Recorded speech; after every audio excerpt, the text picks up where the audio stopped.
नासरीन, नवाब वली मोहम्मद वेझो गोठ नवाब बहावल खान लगारी में सखी महबूब शाह जो सालियानो उर्स मुबारक इंतहाई अकीदत ऐं एहतराम सां मल्हायो वियो। फ़कीर इमदाद लगारी दरगाह फैज़ हाशमी जे सजादा नशीन सूफ़ी फ़कीर अली नवाज़ हाशमी, फ़कीर मौला बख्श, फ़कीर सावल खान ख़ासकेली, मोहम्मद बख्श ख़ासकेली ऐं ॿियनि दरगाह ते नाले वारे सूफ़ी रागिन जे संग सां दरगाह ते चादर चाढ़े दुआ घुरी।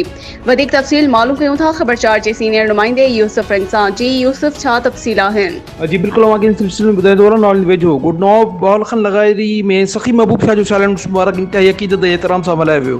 फ़कीर इमदाद लगारी दरगाह फैज़ हाशमी जी सजादा नशीन सूफ़ी फ़कीर अली नवाज़ हाशमी, फ़कीर मौला बख्श, फ़कीर सावल खान, मोहम्मद बख्श ऐं ॿियनि दरगाह ते नाले वारे सूफ़ियुनि रागिन सां सुंग सां दरगाह ते चादर चाढ़ी दुआ घुरी। चरादनी मौके ते महफ़िल समाप्त थी जंहिं में सिंध जे नाले वारे रागी फ़कीर अली अकबर, फ़कीर मंज़ूर सोलंकी, राशिद सोलंकी, बाकर सोलंकी, एजाज़ साजिद सोलंकी सूफ़ी राग आहे ॿुधनि ते वजद तारी करे छॾियो। इन मौके ते ॼाणल फ़कीरनि मीडिया सां ॻाल्हाईंदे चयो त सूफ़ियुनि हमेशह आराम ऐं आराइश खे तर्क करे बर बहर जंगल ऐं विराना आबाद कया, जिते अॼु बि संदन विज़ारूं ऐं मुक़बरा ऊचा घाट कयो हज़ारे भटकियल माण्हुनि जी आसनि ऐं उमीदनि जा अहयान आहिनि। सूफ़ियुनि हमेशह मोहब्बत ऐं अमन जी तबलीग कई आहे। जी यूसुफ, अव्हां जी महिरबानी।